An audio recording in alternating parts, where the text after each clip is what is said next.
He broke my ribs. My father stood there and didn't move. They told the world I was unstable, that I made it all up. But I know the truth. If you've ever been pushed into silence by your own family, keep listening, because you need to hear what silence really costs. I believed that once I put on the uniform, people would finally see me. The shine of the brass polish on my jacket, the neat rows of ribbons, the sound of my boots echoing on the concrete, it all felt like proof that I had earned my place. The barracks lamp hummed softly that night, a steady reminder that I belonged to something bigger than myself. I thought respect came with the fabric, stitched into the seams. But respect didn't come.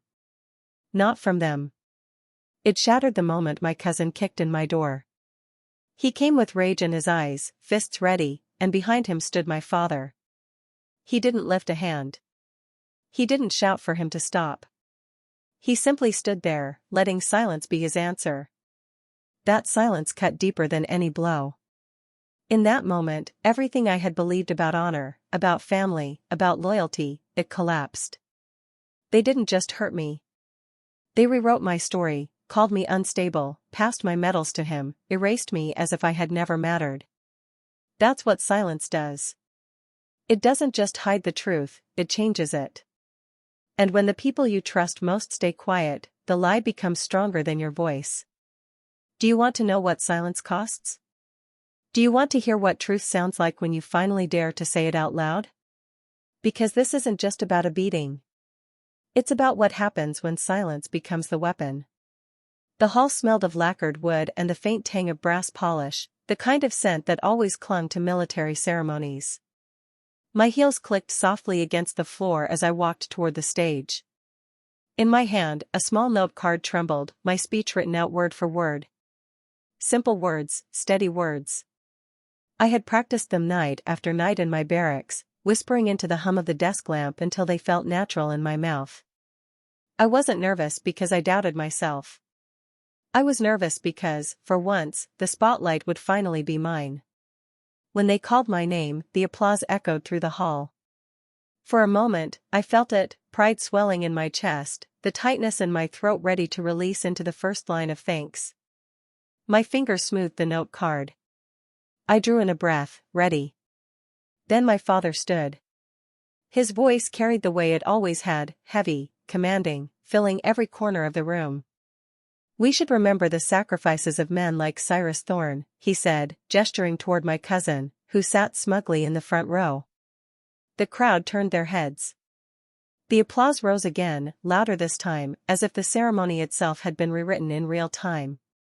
My moment evaporated. My father hadn't even looked at me.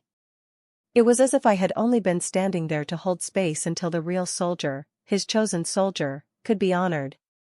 My smile was thin, practiced. I nodded once, stepped back, and let the air swallow me. Outwardly, I was calm. Inside, the hollow sting burned, a sting I had known since childhood, the sting of being erased. When the ceremony ended, I didn't linger. While hands reached for Cyrus and shoulders leaned into my father, I slipped away quietly, my shoes sharp against the concrete outside. The North Carolina evening pressed cold against my face. Back in my room, I hung my jacket as carefully as if it were glass. Every ribbon pinned there carried weight, but tonight they looked like ornaments on a borrowed coat. I sat on the edge of my bed, staring at the ceiling. The memories came fast, sharper than usual. The time I had brought home a medal from school and was told it was cute.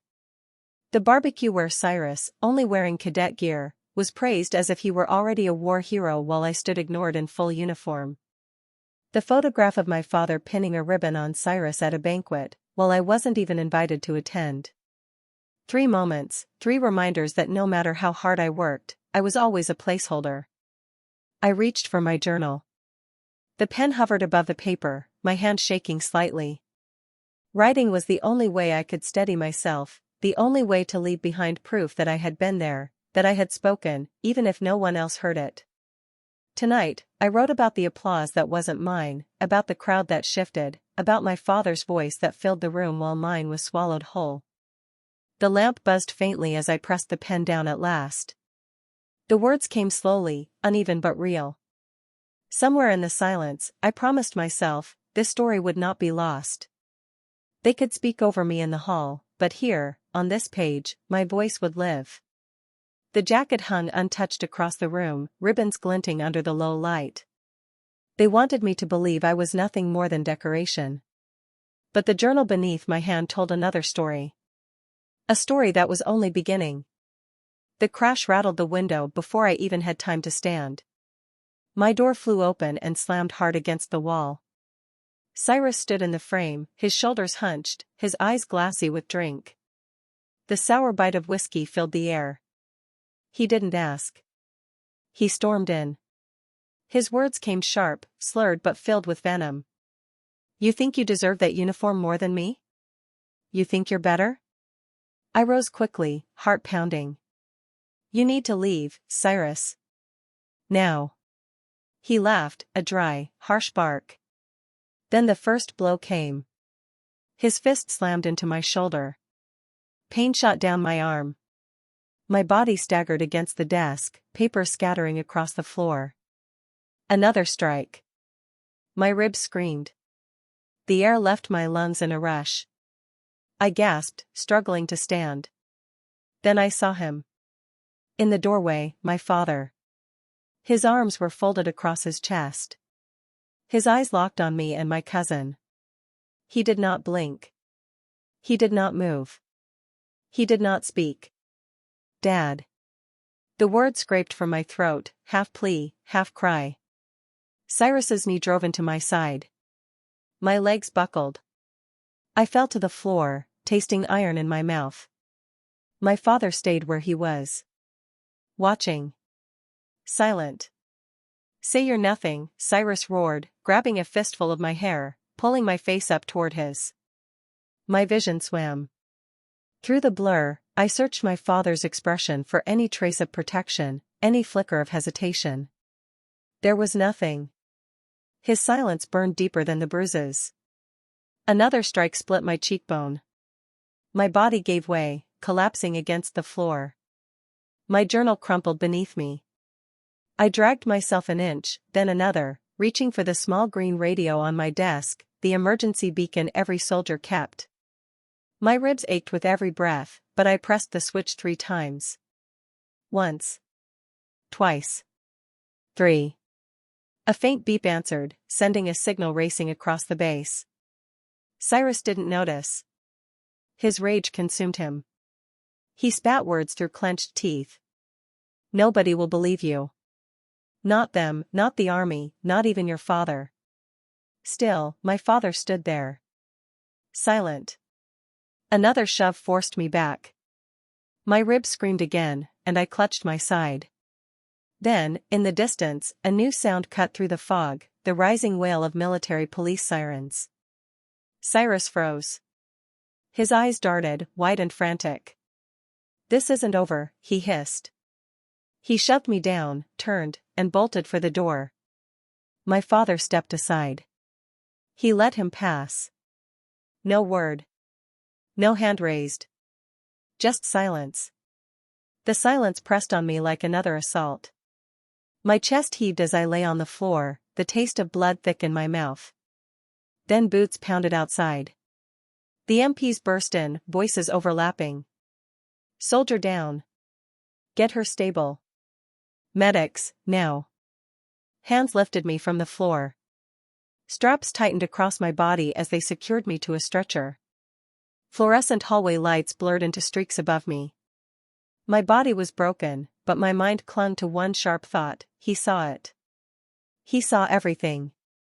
And he chose nothing. The sirens outside still wailed, carrying me farther from that room, but the truth stayed locked in my chest. He didn't just stand by. He would make sure his silence lived on paper. He saw everything, and then he signed his name to the lie. The first thing I remember after the stretcher ride was the sharp sting of antiseptic. It clung to the air, mixing with the steady hum of fluorescent lights above me. My ribs ached with every breath, my arm weighed down by a thick sling, but the physical pain wasn't the hardest part. It was the silence replaying in my head, my father's silence. A nurse came in quietly, checked my vitals, and placed a white envelope on the tray beside me. No emblem, no return mark, just my name written in stiff black ink. The paper felt dry and heavy when I picked it up.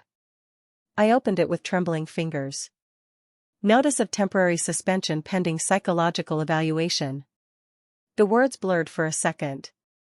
My heart pounded louder than the monitors beside me. At the bottom, I saw it. Supporting statements, H. Creed.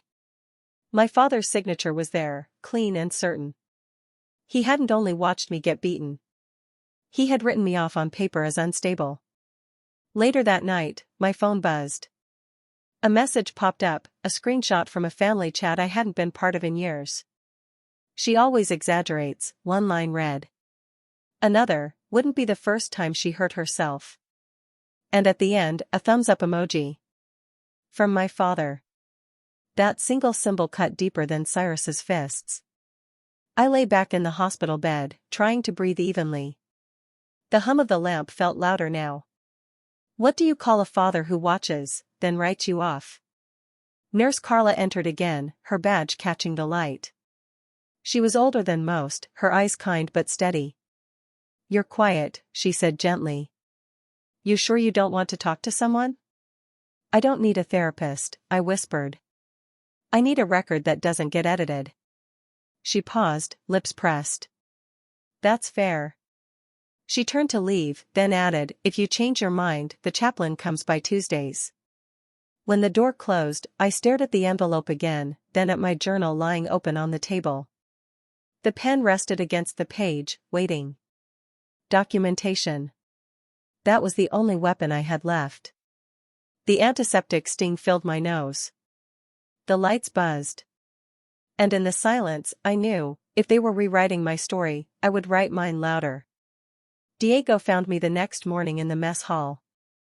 He didn't sit down, didn't make eye contact.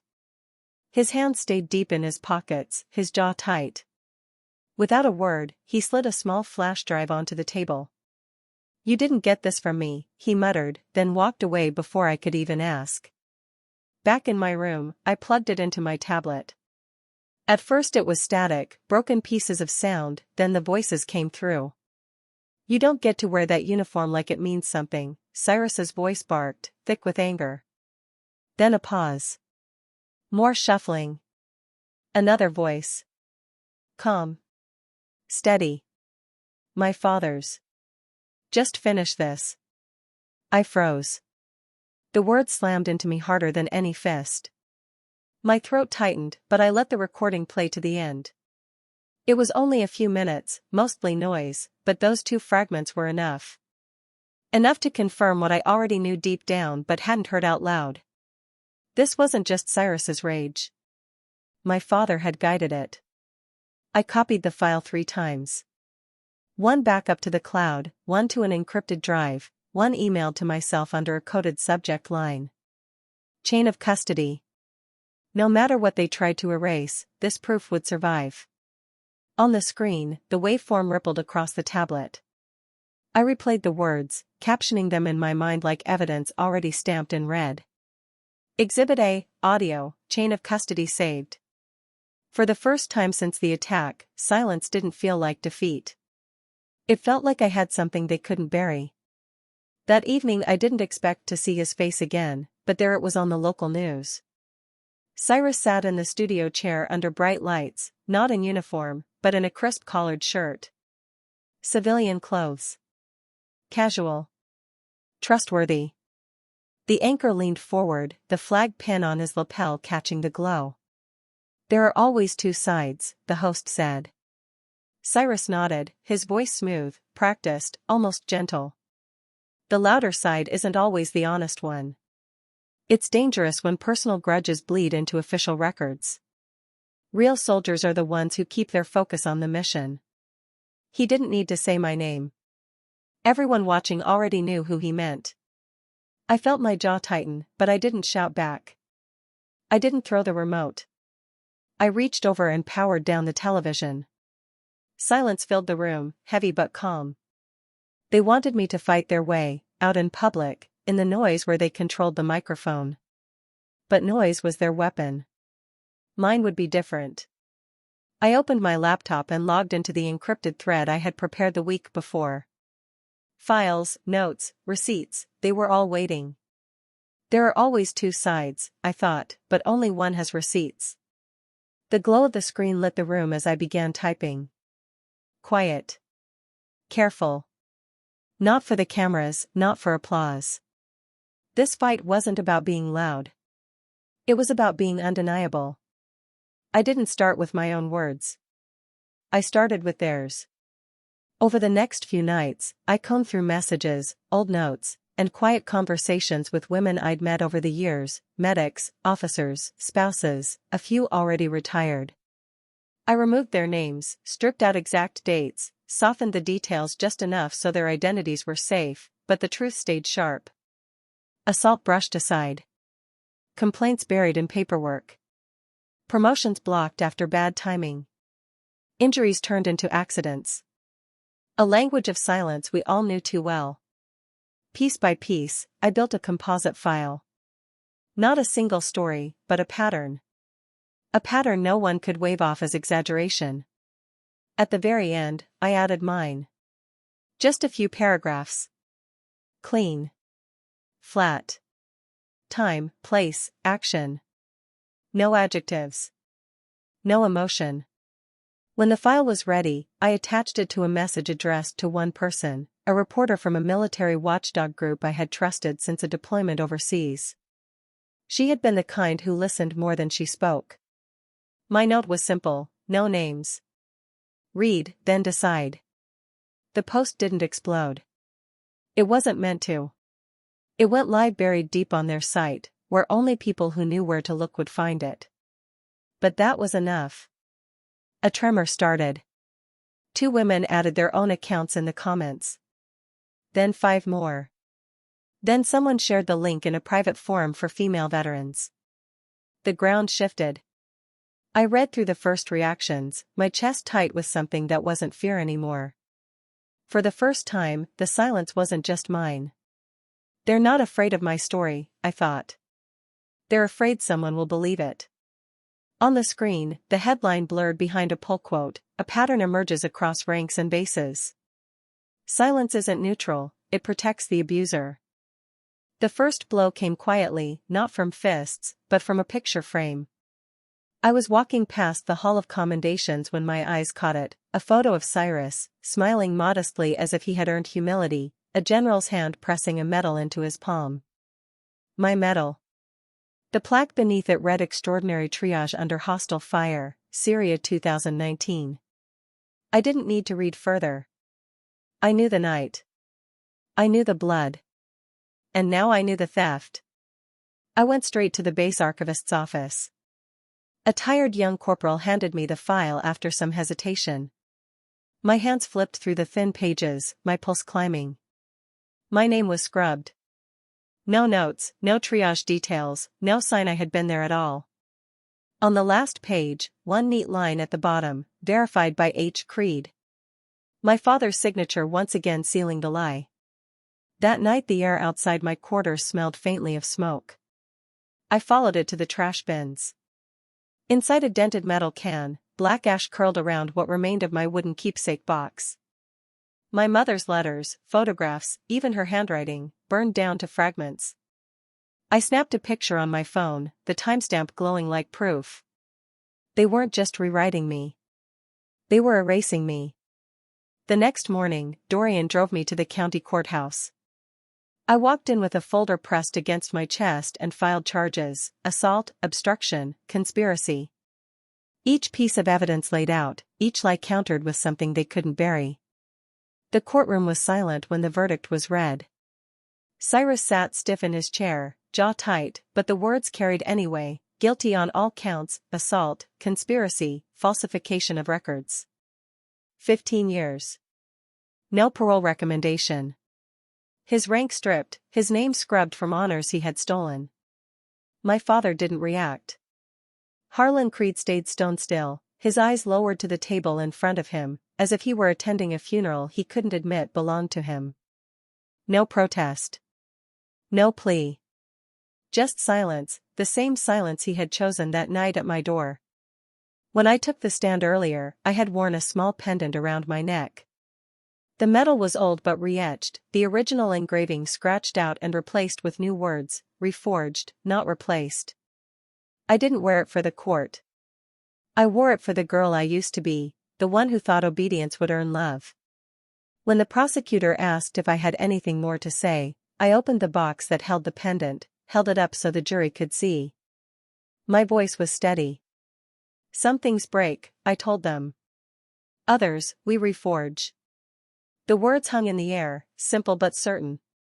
No gloating. No celebration. Just the truth. As the gavel struck and the room shifted into motion, I didn't look back at Cyrus or my father. Their silence had once erased me. Now, my words had reclaimed me. On screen, the image of the pendant filled the frame, the camera pushing in slowly, letting the inscription breathe, reforged, not replaced. The house I chose near Fayetteville was small, nothing fancy, but it was mine. Quiet, with light that spilled through linen curtains instead of the buzz of fluorescent bulbs.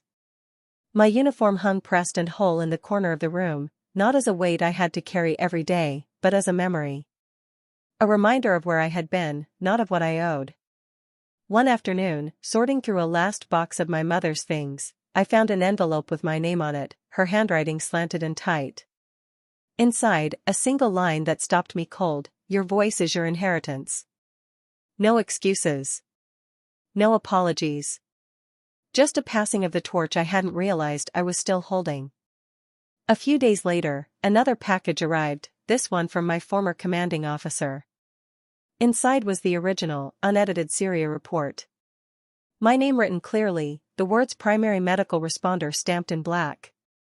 Stabilized under hostile fire. Saved 2 lives.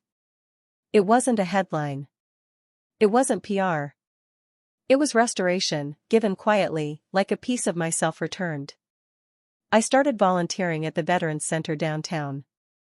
At first, I just helped with forms and supplies, but soon I was asked to sit in on peer groups. When women began to open up about their own silences, I launched a small circle of our own. We called it Bravo Echo, being heard. No ranks. No titles. Just chairs, coffee, and truth.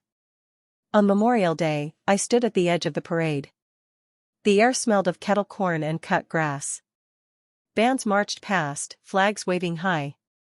A little boy near me held up a crooked salute. His mother tried to fix it, but he kept tilting his hand wrong.